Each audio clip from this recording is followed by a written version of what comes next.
Hello, everyone, once again, and welcome to Player One here on Daily Dot, twitch.tv/Daily Dot. In fact, I'm here to interview the one, the only coach for Copenhagen Wolves, Dentist, who is joining us from afar. Carl, welcome to the show, and thanks for joining us. Thanks for having me. Thanks for having me. Very happy to have you. Yeah. Yeah, how are you doing? I'm doing fine so far. It's been pretty busy off-season, doing nothing for a good month. So, yeah, kind of boring time, you could say. Everyone's still under contract, nothing happening, and you're kind of just like staring in the dark, looking at some shitty league games at Worlds. So, yeah. Some shitty league games, really shitty games. You're going to call them shitty already? Some of them, yeah. We got to start with the sort of flame. Right. Get into it. There's been a few good games, at least here and there. Well, we'll get to that in a bit, but I want to start actually by talking about your team, Copenhagen Wolves. I want to back it up to the off-season between spring and summer. Going into the summer split, what were your expectations for the team? Obviously, for those who don't know or forgot, Wolves ended up getting relegated this split. What was your expectation for Copenhagen Wolves coming into the split? What were you thinking? Were you thinking playoffs? It was rough. Like, the off-season obviously was a blast because we were like really close to losing Freeze. That was before summer split. Several teams reaching out to him, several teams trying to get a piece of the Wolves cake, which happened in the past. And losing Freeze would have been the best sentence for this team from the get-go. Like, we knew that Mecha Makers was like clearly the only team who was even on paper below us. And with Mecha Makers out and Origin in, like we don't have to talk about what kind of quality Origin brought to the league. It was a contending team, ranked 2, the only team taking a game over Fanatic during the whole season, whole split. There was some quality coming into the league, and we knew that we were one of the bottom 3 teams, if not the worst team on paper. And that was the primary reason why we were, even in the offseason, looking what we can do and how we can improve this team. And obviously that all fell a bit apart ever since we got offers for Freeze. And then it all came down to we have to hold Freeze. If we don't hold Freeze, then there's no chance whatsoever without a replacement like Forgiven or Reckless, which were obviously out of reach. So it was a case of you're looking for replacements and upgrades for the rest of your team, but when it came to having to upgrade Freeze's compensation to keep on the team, you no longer were able to look elsewhere? We were discussing it internally with the team. Like, we all knew that there were offers coming in since this whole SK Forgiven relationship was kind of like slacking, and there were rumors about that Forgiven leaves SK, which ended up happening. And yeah, we knew that SK is going to look into a replacement that is on the level of Forgiven. And if you ask me, there are only 2 players or 2 AD carries at that point. Never knew that Hjanen and Niels stepped up this big during the course of the split. That there's only Freeze who's really a topic for SK. So that an offer from SK comes was fairly certain, and obviously we had to prepare for that. And we looked into options, but without actually talking to the players. So you managed to maintain Freeze at least. When you went into the summer split and you had Freeze still, but you didn't manage to upgrade your team in perhaps other ways you wanted to, were you thinking you could still stay in the LCS? Like, what were your thoughts at that point? Well, obviously we thought that we had a good chance of staying in the LCS, or at least like holding that 7th spot that Element ended up taking. With the auto-relegation, obviously no one goes into the split and says, okay, we're going to get auto-relegated, there's no other way, cut the case, close the books. No one's going to do that. So we were obviously thinking that we could somewhat hold the ground and somewhat stay in the league. Ended up not happening. Yeah, I don't know. Well, the team was beset by issues throughout the split beyond just playing in the game, unfortunately. You yourself had to deal with Riot. They came in with an investigation, ended up with a suspension. What was the process like being investigated by Riot, having to go through their I don't know what you would call it, their system they have in place? What was that like for you? Well, you felt good. Like, I have somewhat an idea of how Alcatraz looks like now. So that was fairly okay, fairly decent experience that you have to make in esports, I guess. Would recommend. Yeah, kind of your formal entrance into esports, the Riot investigation that really broke you in. You were a true esports person at that point. Yeah. You feel like part of the family once you get investigated against. Like, you really feel the warmth from Riot Games. No, but that whole process was kind of like, for me, unnecessary, blown up. They had to do something. Obviously, with Defacio in there, it was like a really big name. Like, I'm a fucking nobody if you compare me to Defacio. So once the public got like notice of what was happening, they had to do something, and they had to find someone, and they at least had to publish something. So I can understand, but the whole process wasn't optimal, to say the least. Right. Well, I think you're a big name, Carl. In terms of what actually happened, like how it affected the team, you being the coach, like what effect did it have on the team in those first few weeks of the split? Well, to be fair, that the whole investigation in the first place didn't have a big didn't have a big impact on the team, because the things that were being discussed, the team knew about, which was at the end of the day wrong. Like coming into the split, I opened up about the plans of the organization, that we were trying to replace the current CEO with someone who's interested and qualified for it, which in that case was Martin. I didn't choose him in the first place. Like, I wasn't involved in choosing the new CEO, as choosing someone taking care of the league department or of Copenhagen Wolves as an organization. That was something I was confronted with. And obviously, if you get someone like Martin, who's a really good friend of mine and who's a really great personality, like he's intelligent, he's knowledgeable about the scene, he's knowledgeable about esports, he's really young, he's he would have been the total package for us ever since, because in discussions that we had before, you kind of knew that our philosophies on how to lead an organization or how to lead a team, how to take care of a team is fucking damn similar and contrary to what was happening at that moment. So you don't come in and say, wait a minute, he's on the Riot contract, we should not go for this. But you kind of like roll with a ship and try to make it happen, because it is an upgrade, like, right, after all. Obviously, the suspension did affect the team. Do you think the suspension and the Riot investigation played a role in Copenhagen Wolves eventually being relegated? Definitely. You can't say that it's not a handicap if the team is without a coach for, what was it, 3 weeks? That's 6 games, and we weren't able to pick. We were able to pick 1 game out of those in those 3 weeks. There were some questionable decisions, and obviously it hurt the team. Like, you can't lose 5 games and not say, well, that it didn't have no effect on the team whatsoever. Like, obviously it was a huge part of the deal.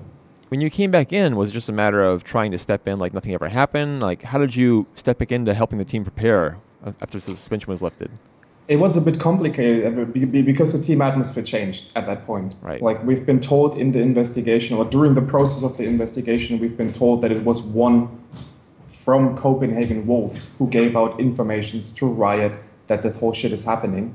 So you kind of, everyone looks at each other and says like, okay, was it you? Was it you? Was it you? Who was it? Like, and everyone, we were at one point, we were that paranoid that where we met up in a room, made sure that no one has mobile phones with them, and we knew that there's no camera in that room and no webcam in that room, and we kind of all whispered. We were like, okay, this is the moment where we know that nothing is, like, no one is recording this shit. So please open up and say, and even if someone of you was like opened up or said some things that he regrets now simply because it did not happen, then open up and we'll find a way. Everyone said nothing happened. I said nothing. I was just sitting there doing nothing, saying nothing, and yeah, that is quite. And you stand. Riot tells you it was someone from you. The team says no one was it, and that obviously changes the whole atmosphere. Like, there's not even a slight. It sounds like a paranoid environment almost, like you're being spied on. Like, you feel like I felt quite paranoid at some moments. If you knew, like, if like a big figure of the whole Riot esports tells you, well, we have informations from more than one of your players, then, and all the players tell you no, there's nothing, and it was in a situation where they could have easily opened up simply because the atmosphere at that point wasn't too bad, and they all said no, nothing happened, and you become quite paranoid about the whole shit. Right. Well, as a coach, having to manage a team, how did that change your approach? What did you do to try to counteract that and keep the team in good spirits, keep them together? It sounds difficult. Yeah, it's an impossible task. Like, what can you do? You could try to change something, or just go all straight up business, but that wasn't possible because it was still the same team that went through Spring Split, and in Spring Split we were all like a bunch of friends. Like the atmosphere was really good, although the circumstances weren't the best. We made playoffs, which was awesome for everyone. We decided to stay together in the off season, although some players wanted to replace parts of the team during the off season, which are kind of like diffused or like with the help of another person from the team, and then you just kind of roll with it. And you try to not change anything, not let the players feel that it affects you. It's kind of hard. Like it's struggling. Like it wasn't the most pleasant split, to say the least. Yeah, it sounds like it might have been difficult. I don't want to linger on the suspension for too long, but one more thing on that. Do you think? Because some people thought that Defacio was not treated fairly, that he shouldn't be so strictly controlled by Riot just because he was a part of their broadcast. Do you think his punishment was ultimately fair? I don't think it's fair at all. Like Martin was punished for something that no one else has been punished for, and the person who punished him for that did the same thing just 2 months ago, which is, if you ask me, fucking hypocritical. Like if you punish someone for talking to a different employee while talking to Riot Games while being employed by a different company who also has the same clause in their contracts, then it's fucking hypocritical. And if you punish him for that and you give him 3 weeks of not casting and that retarded ruling of not being able to commentate any Copenhagen Wolves games ever again, I think it was ever again, I don't even know. And if you then read the ruling, if you read the competitive ruling, ultimately we've been punished for something that they couldn't find any proofs for. Like, I don't have to tell you that the shit that we've been punished for, that we've been in for, that did not happen in the first place, and there were no proofs of it. Like it was totally ridiculous, and it was hard on me not to open up right in the process, like not to just go out there and blast out in public about what's going on, simply because you're standing in a bad light in the first place, which didn't get better when my all of my personal accounts got leaked, or like hacked, however you call it. Right.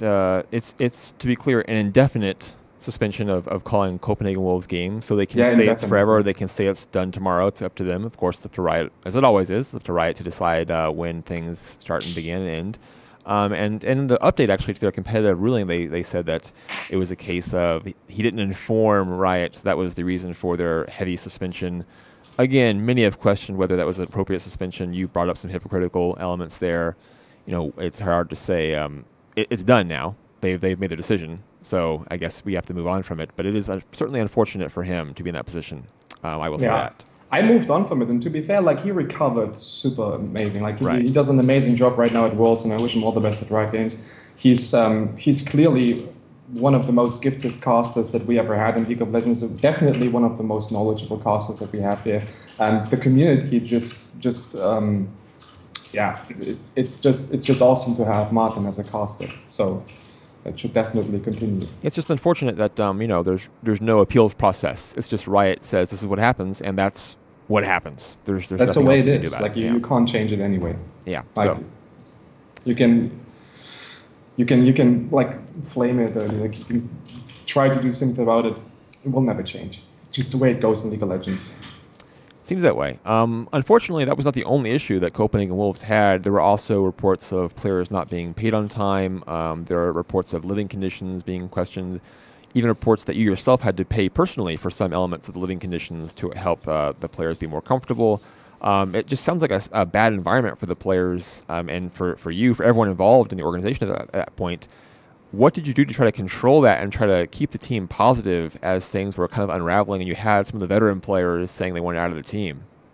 Yeah, that was the whole point in the first place, because when I joined Copenhagen Wolves, like I wasn't choosing the team chose me. Like they recruited for Copenhagen, for the head coach position of Copenhagen Wolves, and I got luckily chosen to do that.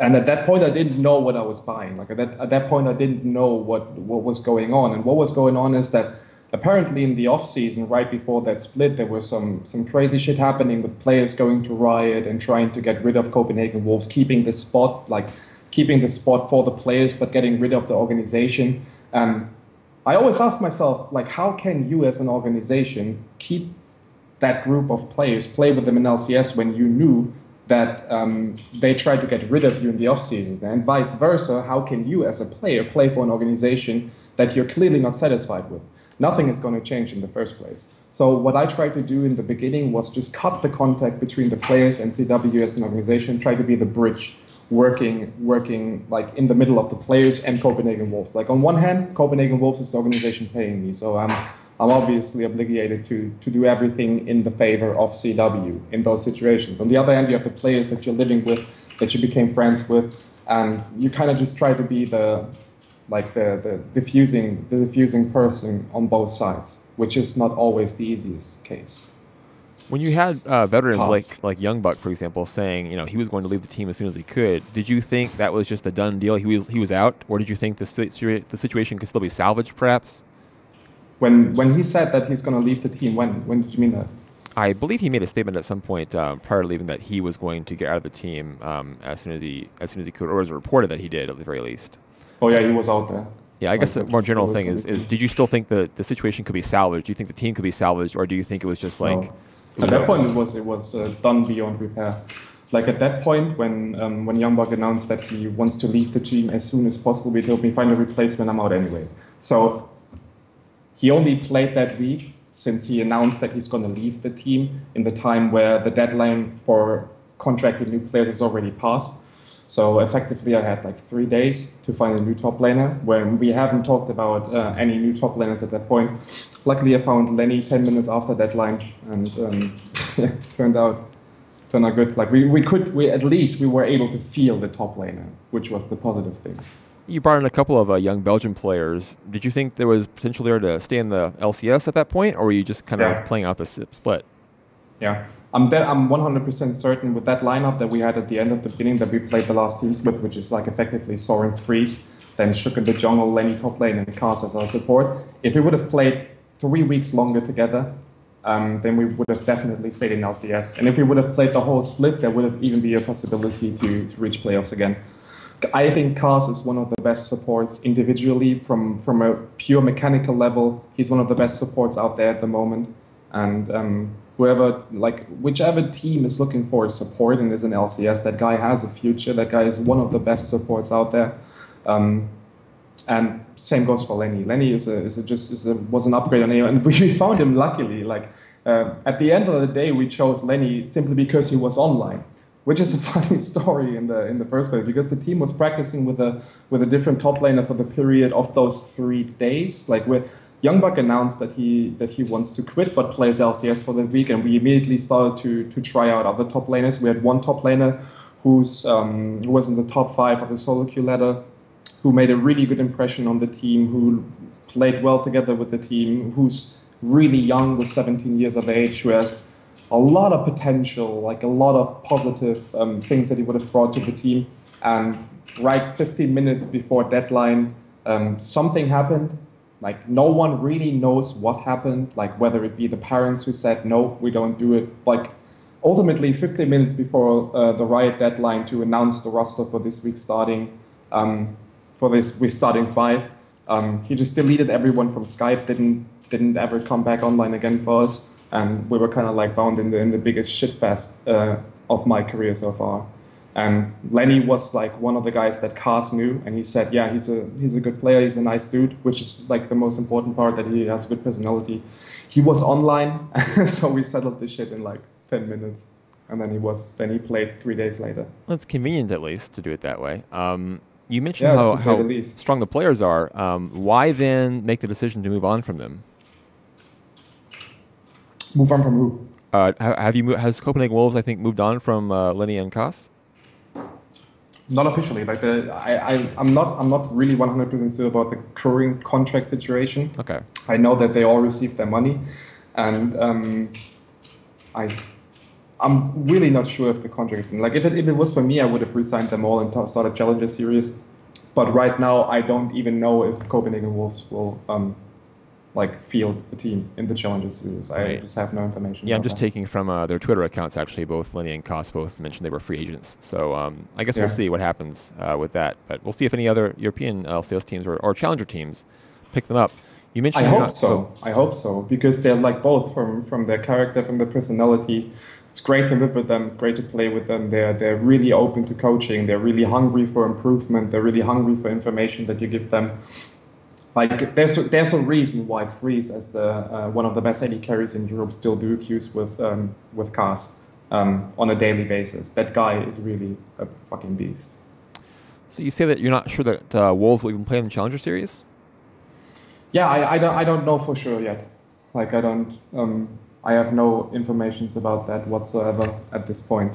Sadly, like the initial plan was to keep the gaming house and just to keep going strong in Challenger Series and get back into LCS as soon as possible. That was the deal that I signed up for, or that we were all agreeing on right after we got relegated. Even before, like when relegation came close and there was like a legit chance that we get relegated, we talked through this, and it was certain that we try the origin principle. You know, like try to make it as professional as possible, keep the gaming house environment, keep the practice environment, get 5 players who are able to be on paper an auto LCS candidate. Right. And right now that all slowed down a bit, and I have no further information whether Copenhagen Wolves will be in Challenger Series next year in League of Legends or not.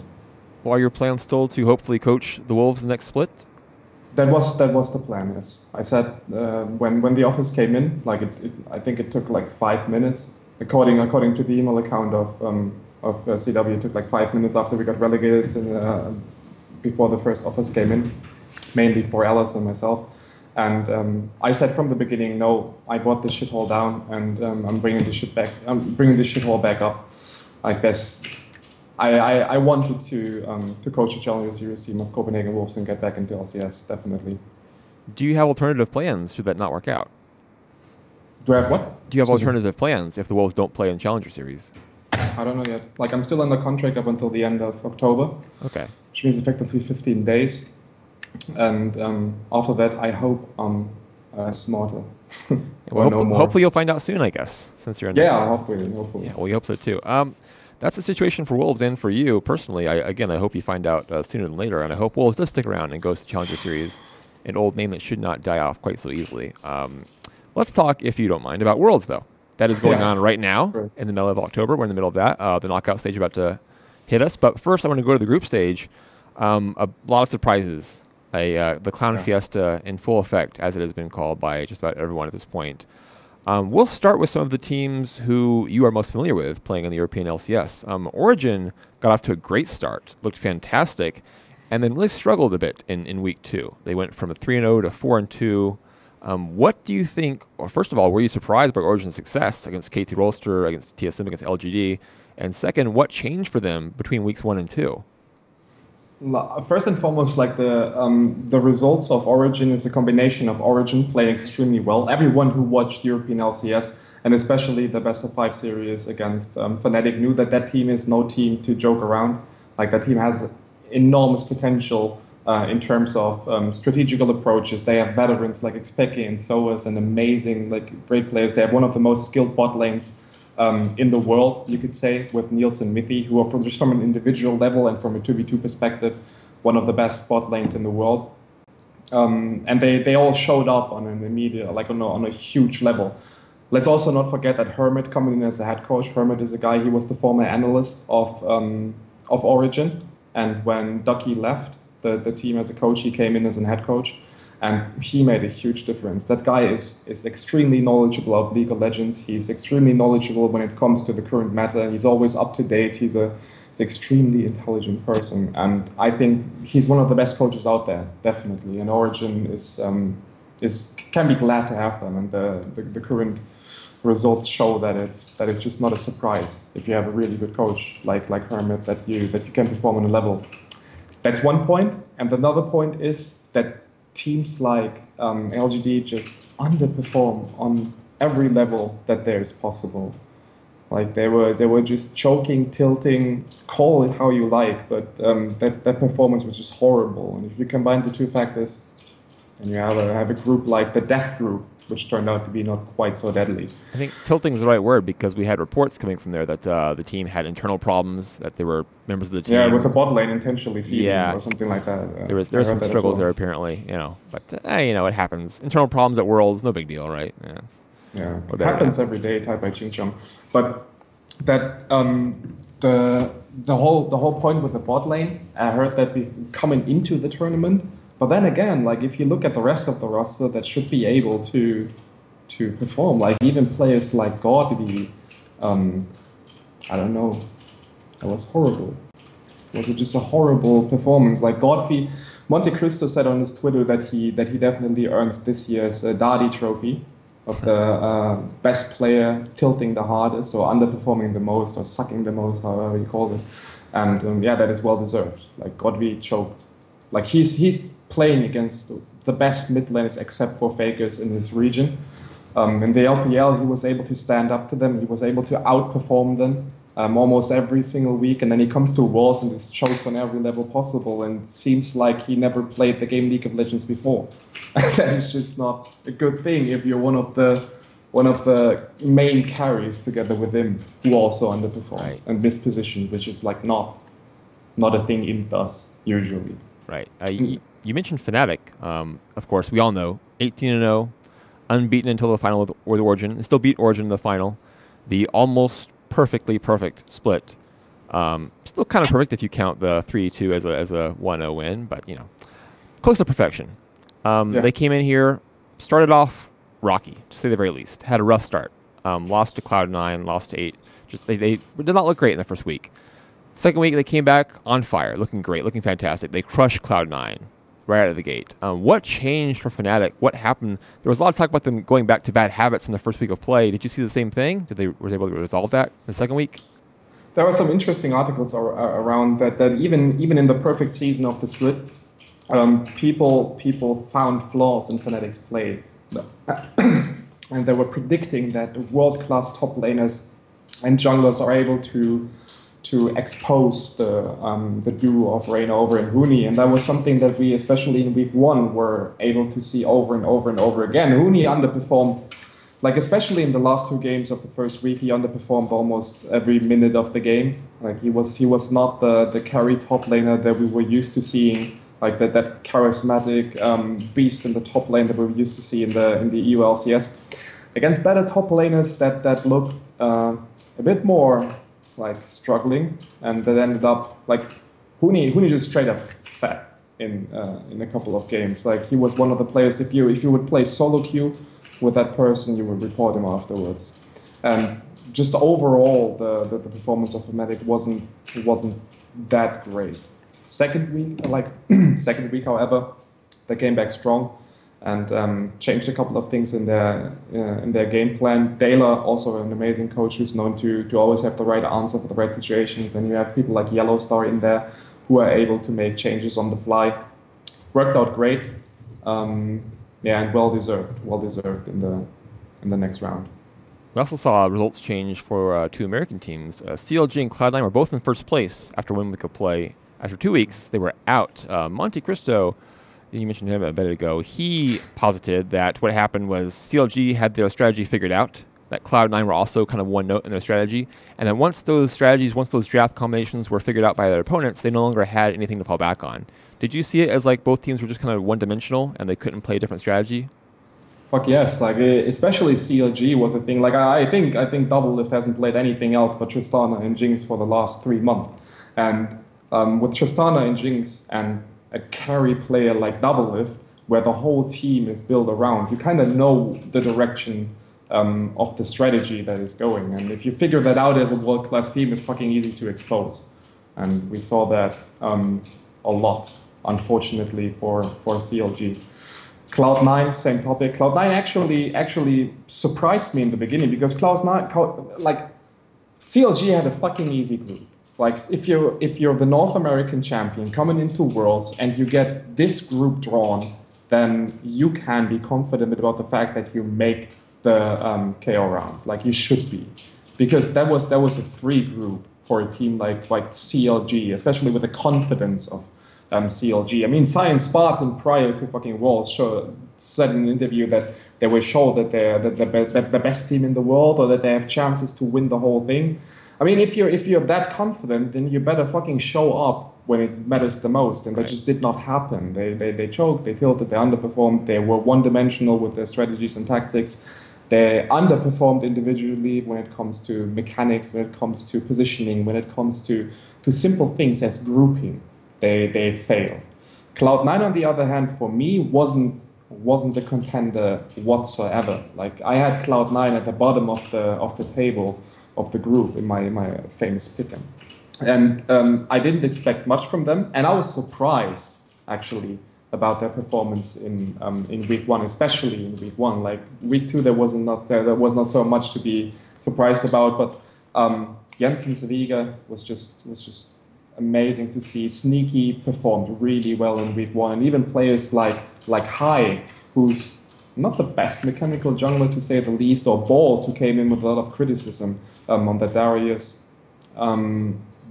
didn't perform too bad, and they surprised me. Like, it's not a shame for them to not make it out of the group stage. Some people say it is because they only had to win 1 game in week 2 to make it out of groups.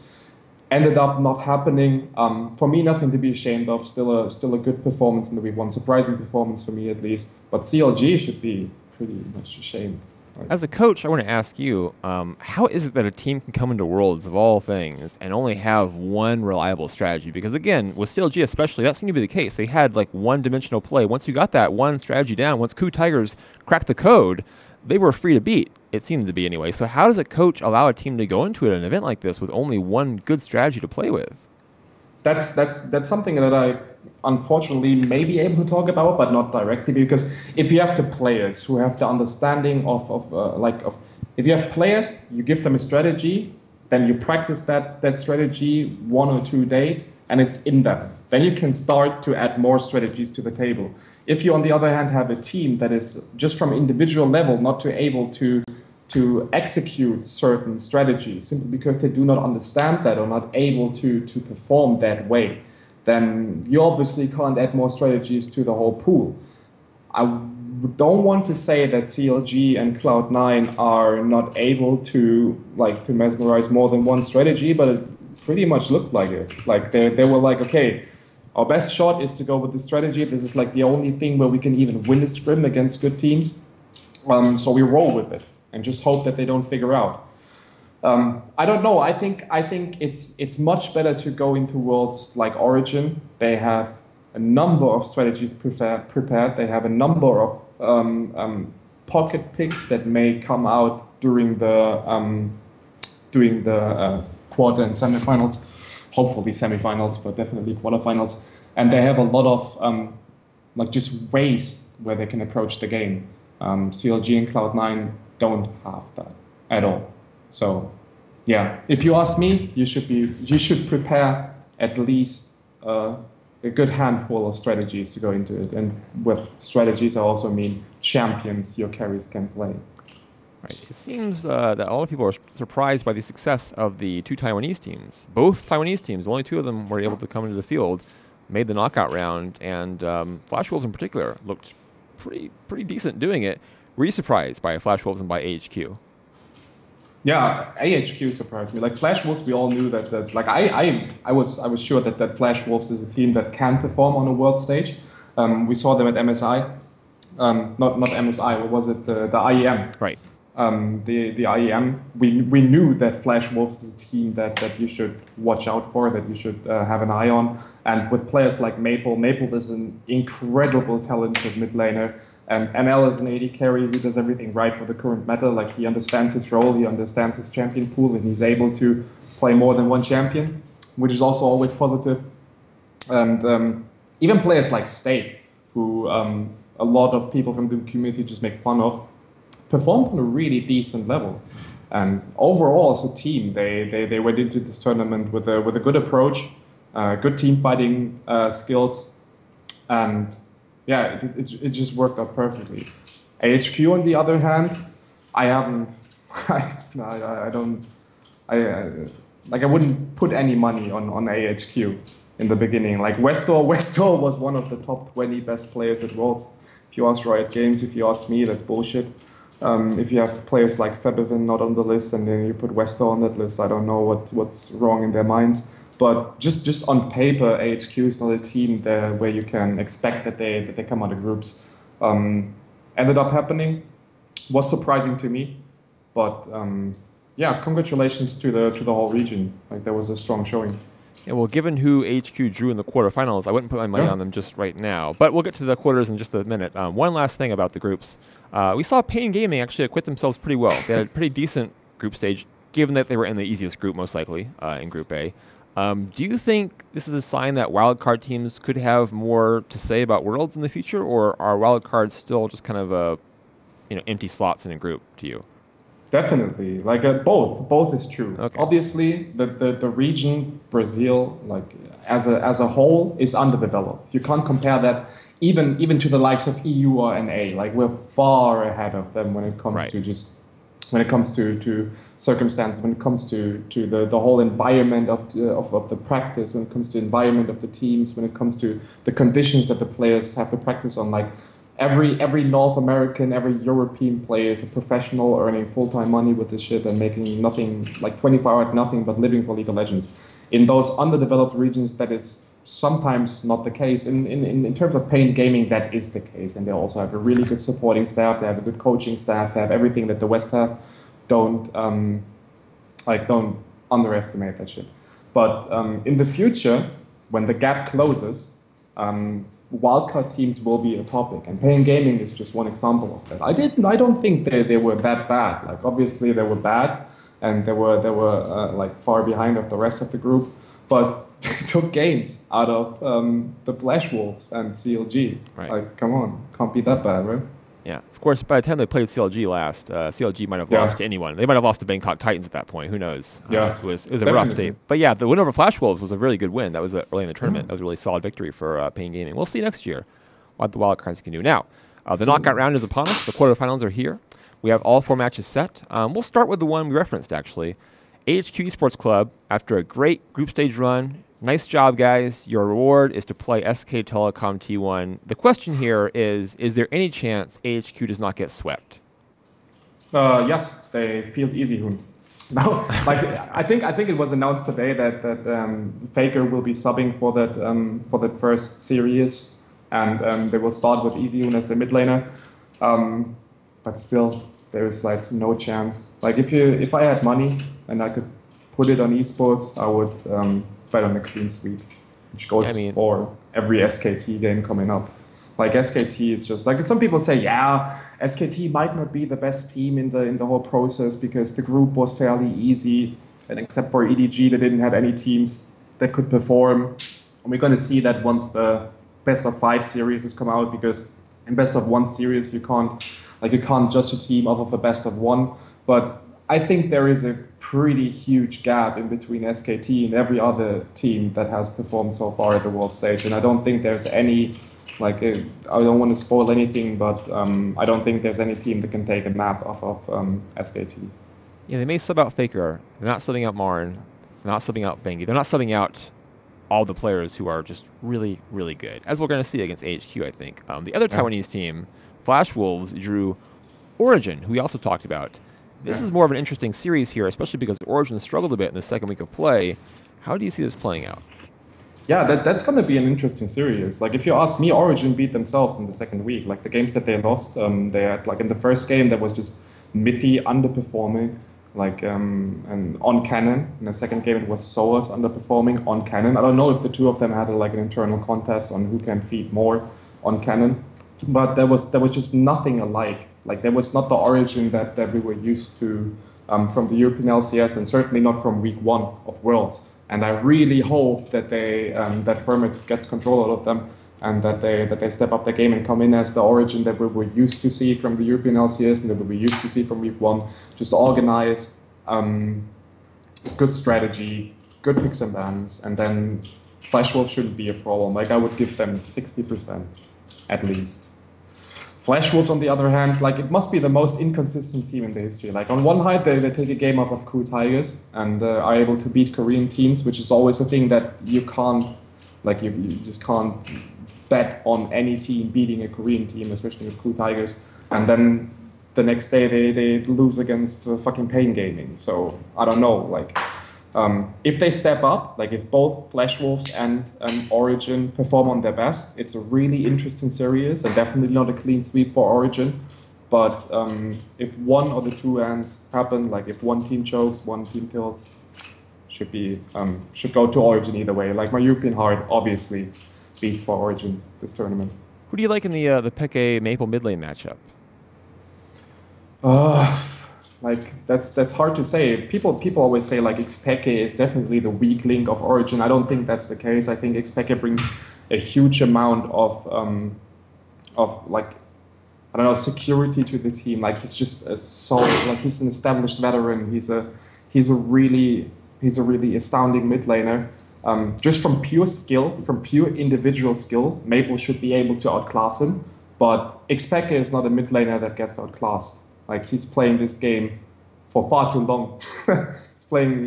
He's won the season 1 world championship. Like that's how long that guy is in the game. And I don't think that Maple can like punch him around. Like that shouldn't be easy. On paper, obviously, from single skill, Maple has the lead, but that won't happen. Like we won't see an outclass in the mid lane. Peke is established enough. Well, we're going to see for sure at least one Korean team knocked out. Well, not knocked out in the first round because we have KT Rolster versus Koo Tigers as well. Both KT and Koo lost games in the group stage. KT Rolster lost to Origin. Koo Tigers lost to CHWolves. So they're both vulnerable to at least some extent. Now they're going to play each other. Any thoughts from you on this matchup? It looks like a close call. KT will be the favorite, though. Yeah, definitely the favorite. Like coming into this tournament, if we don't judge the performance that has been delivered this during the course of the tournament, KT would have been the favorite simply because Koo Tigers is just like a really inconsistent team. Like one day they perform on an incredible level, the other day they perform like Pain Gaming or like any other equivalent of the wildcard team. It's just so hard to foresee what they're going to deliver. Like on an individual level, they have amazing players. Like that bot lane is on paper one of the best bot lanes in the world. Like Prey Gorilla. Gorilla, if you ask me, is one of the best supports to ever play the game. They have incredible top laner with Snap. It's just a really good mechanical player.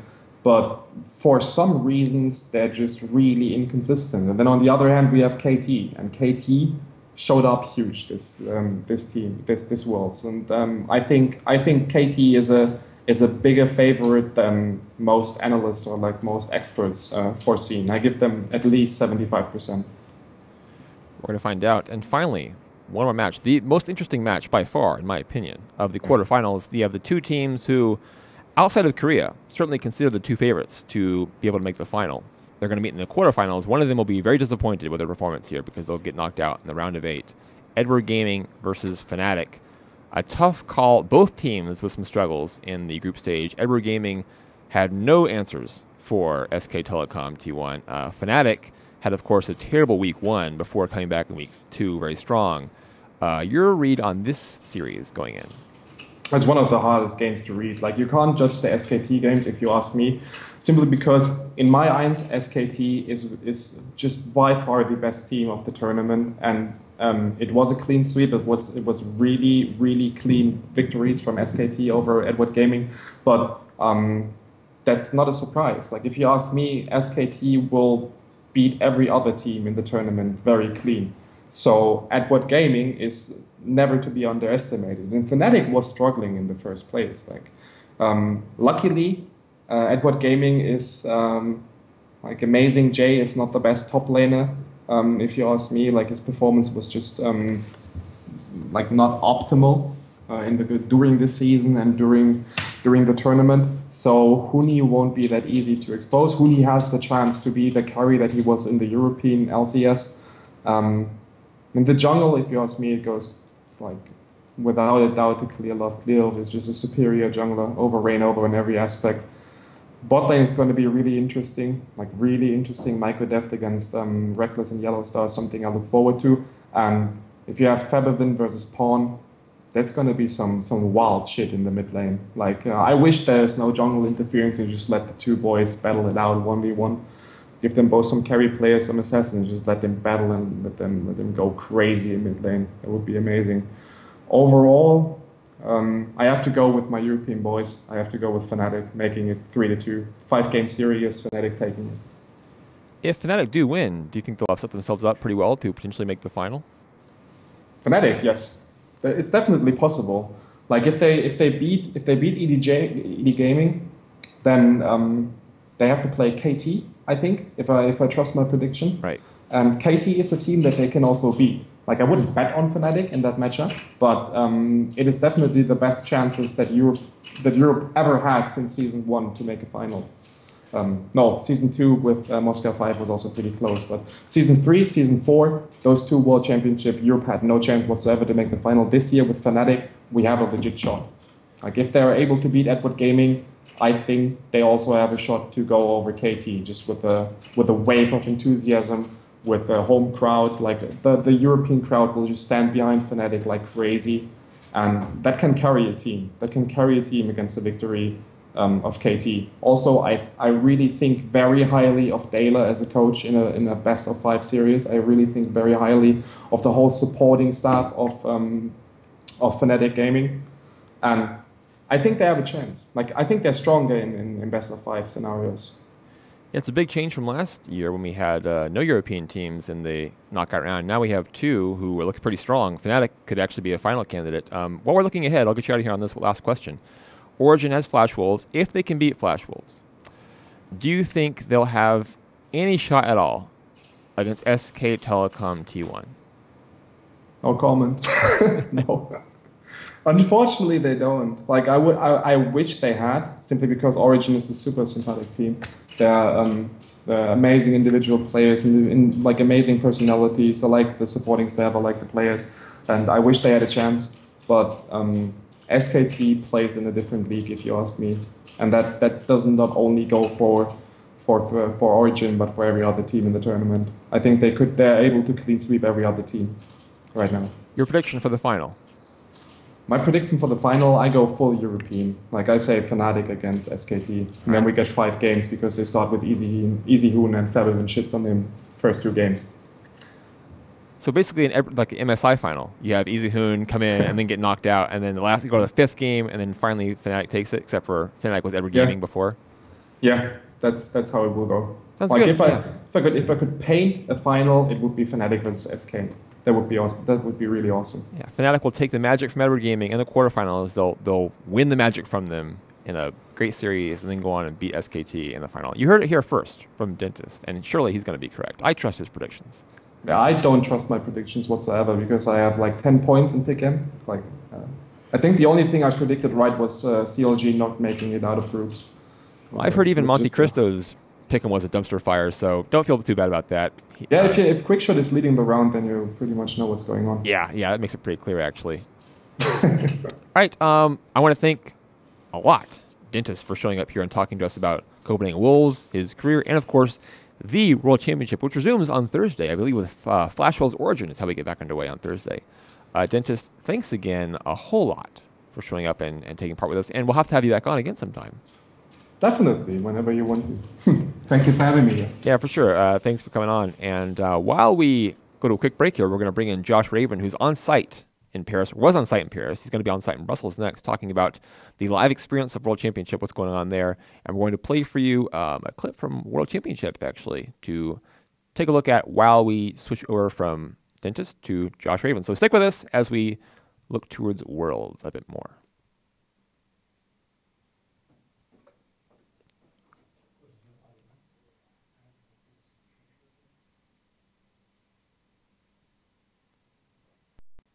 And back away, you don't even need to fight right now. Yeah, percent from the first dragon buff is fairly meaningful though, so TSM are going to want to Turtle. get blind. Turtle's really far away though. Flash over the Flame Chopper. Soaz going to ult in. Can he catch Wild Turtle? He does! And Soaz just takes down Wild Turtle. Once again, ADC for TSM way out of position. All tournament long. Yeah, amazing. They're trying to take that blue buff. Syndra's going to pull it over the wall. Bjergsen's like, no, man. Nope. It's my blue buff. I'm taking it all the way to the lane. Watch him speed run back, though. I got to get back home. Oh, no. The blue buff just wants to get home, man. Just let him get home. Bjergsen's not going to allow it, though. Well, that was easy. I'm joined now by Josh Raven, reporting to us now live from the UK, but he was in Paris where the World Championship was being played. Josh, how are you? Is the jet lag okay for you? The jet lag? I took a train, but... How's the train lag? Yeah. Yes, I'm just saying, don't mind the looks. It's been a long day. It's been a long 2 weeks, so... And it's not over yet, my friend. You have Brussels ahead of you, I've heard. I hope you're looking forward to it. London next, not Brussels. London, that's right. London next. There's so many cities over there in Europe. I just can't keep track of them all. There is, actually. yeah. There's a whole 5 weeks of this thing. I'm not sure if you're aware of that. It's a pretty long event, as a matter of fact. Just talked to Dennis about the World Championship thus far. You were there for the 2 weeks of the group stage. The first thing I want to ask you, the crowd in France just seems great. Unreal. Yeah. How is it in person? The French crowd is pretty much the favorite I've ever seen. But like a lot of people say, it's just because it's the French crowd, it's just the French people. But I think a lot of it is down to Chips and Noir, the French casters. I think the way they work the crowd, like I don't know how good casters they actually are because I don't speak French, but the way they play the crowd is just awesome. It makes it so fun to sit in the audience when you're watching a game. It's awesome. Were you getting caught up in the moment, Josh? Were you thinking about, were you getting caught up in the moment? You wanted to root for Yellow Star, you wanted to root for Soaz, you couldn't help yourself? Oh, definitely. Yeah. Absolutely. People seem to have forgot Diude. Diude was there and he's French, but everyone just seemed to kind of overlook him. But he was playing for a wild card team, Josh. That but he's French. Kind of dampens things. I know, but he's where was his cheers? He's on a wild card team. He's not playing for Fnatic or Origin. He's not playing for the EU LCS teams. That's what it comes down to, I think. Okay.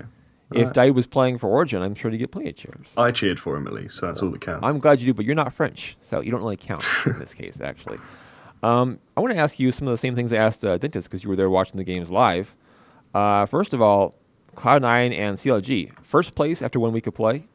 Second week, they looked awful. Monte Cristo and Dentist both agreed on the same, not at the same time, but Monte Cristo said at the time, and Dentist agreed just now talking to us, that it was a case for both teams, especially CLG, where they had one really good strategy, they could play really well, and nothing else. So for CLG, once Koo Tigers figured them out, they were dead in the water. Once Cloud9 got figured out, they went from 3-0 to 3-3. Was that your feel for them? Yeah, I mean, after the first week, seeing Cloud9 at #1 was like just unreal. Like I think everyone put them to be like 0-6. Even Yamato Cannon on the desk was like, yeah, they're not going to win a single game. And then obviously, he got trolled there because they went 3-0. And I think, like they just had one strategy. They played it over and over again. And during the break, like there's a 3-day break between games at least, or I don't know how much there was for Cloud9, maybe 4 or 5 days. Like that's going to be enough time to figure them out. And they didn't get something new together in those 3 days for some reason. I'm not sure what happened to them. I don't know why they didn't put something new together. Yeah, things came crashing down for them pretty early and hard with their Fnatic game in week 2. Fnatic, of course, just rolled Cloud9 after losing to Cloud9 in their first week. Fnatic were able to change things for the better. What went wrong for them in the first week? The big storyline was that Fnatic were reverting to their old bad habits in the first week of play. Did they clean that up? Did they just look like the new Fnatic in the second week? Was it that simple? Yeah, I mean, I don't know what happened in the first week. I was speaking to Daylor, and he said that they just didn't really come in prepared enough. They didn't expect anything from Cloud9, so they didn't prepare massively for Cloud9. They prepared a little bit for the other two, but they just didn't they thought they were going to roll the group from the start. So I think they just got kind of lazy on their preparation, and then, they suddenly started dropping points, dropping games, and then they just came back in week 2 and properly focused on it and properly got their heads in the game.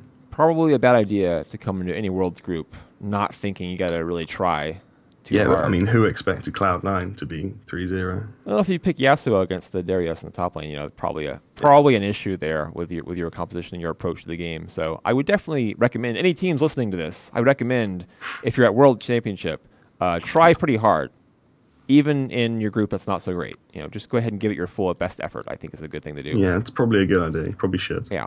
Origin had a great first week and then had a mediocre second week. They didn't play quite as well. Still got into the knockout round, of course. What was your feel for what happened to them from week 1 to week 2? Wait, what was their score in the second week? 1 and 2. They lost to LGD, didn't they? That was that was a game I didn't actually get to watch because I was interviewing someone as that game went on, and I went downstairs and I thought, how did they just lose to LGD? How does anyone lose to LGD after what they did in week 1? So Origin went 3-0 as well. That was a little bit surprising. I mean, when they first beat LGD, the atmosphere was insane. Everyone was like, oh my god, Origin might actually be the best European team. But then obviously LGD kind of revealed themselves to be the worst team in the group. Dumpster fire. It kind of dimmed down from there, but they still managed to get the 3-0, but they didn't really do anything particularly spectacular. They beat an LGD that was super tilted.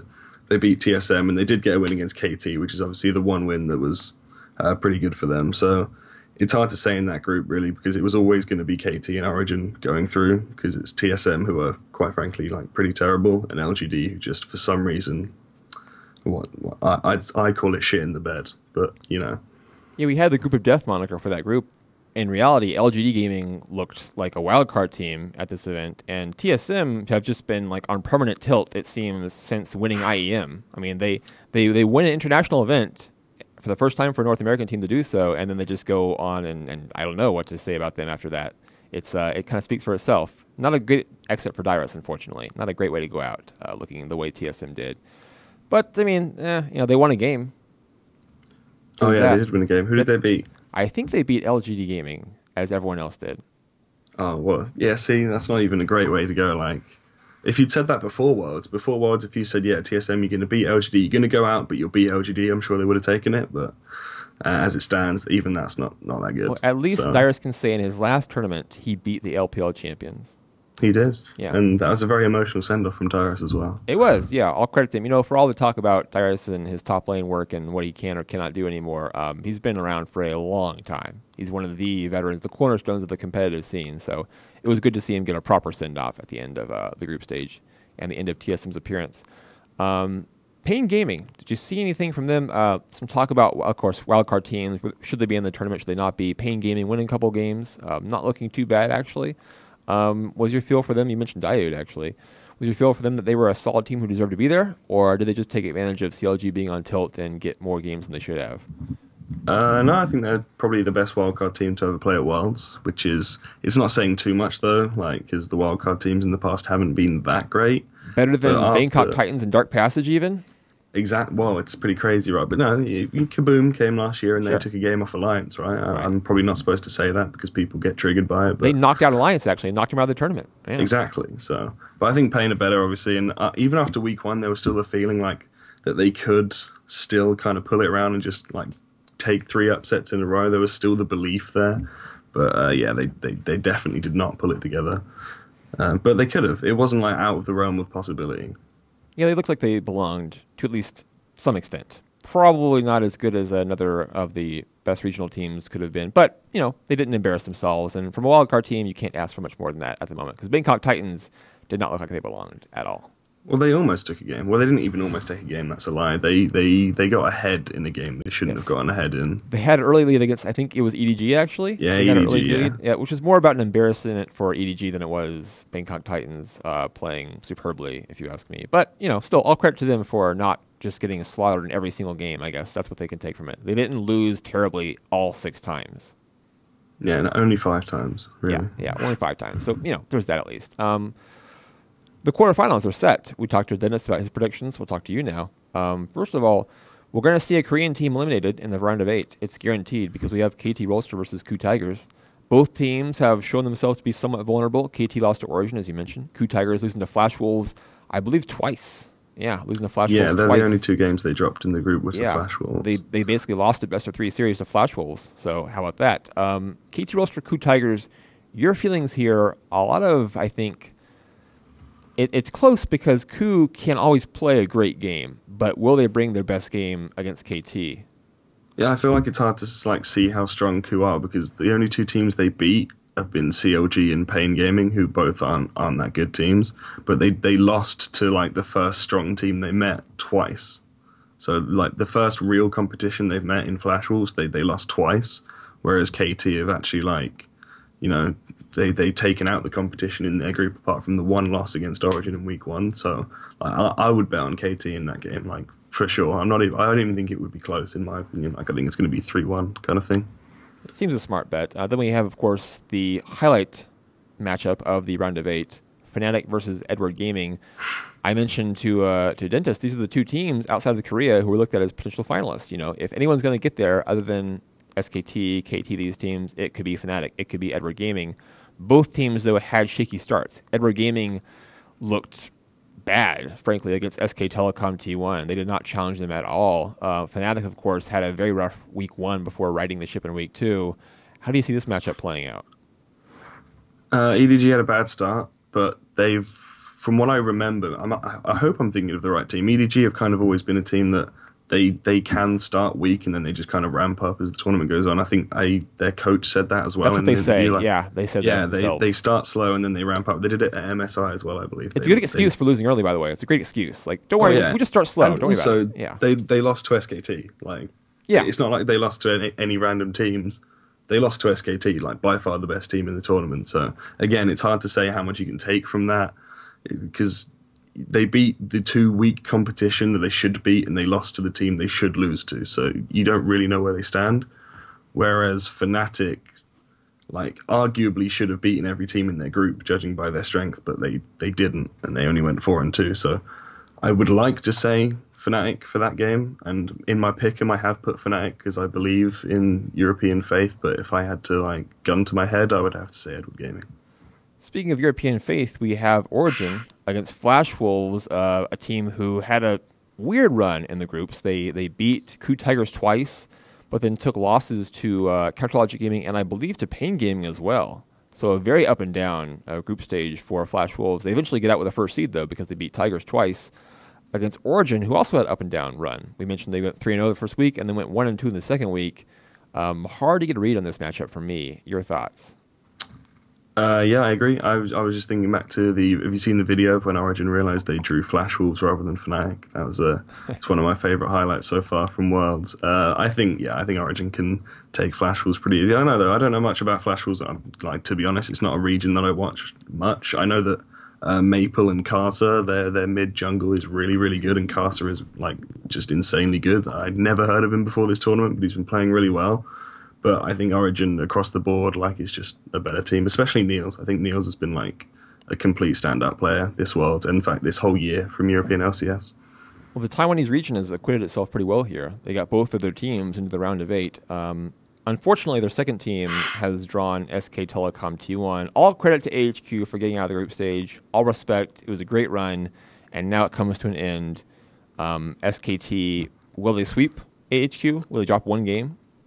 Well, I think Dentist mentioned that he thought that Easy Hoon was starting. I don't think that's confirmed yet. I think that's just because Easy Hoon played in their last game. So that's their, like, current lineup. They can change it, like, up until the day before the game. So if Easy Hoon starts, maybe, but it's not even Faker that's been, like, carrying SKT this tournament. It's been Marin in top lane. So I think SKT, like I think Dentist said it himself, I don't think they're going to drop a map in any of the games they play, and I agree. Maybe up until the final, they may, like, have some maps taken off them, but I think against AHQ it's going to be 3-0. So, your prediction, Josh, for the final? The final, well, my bracket that I've set up is SKT and Origin meeting in the semi-final, which SKT just sweep Origin out in that one.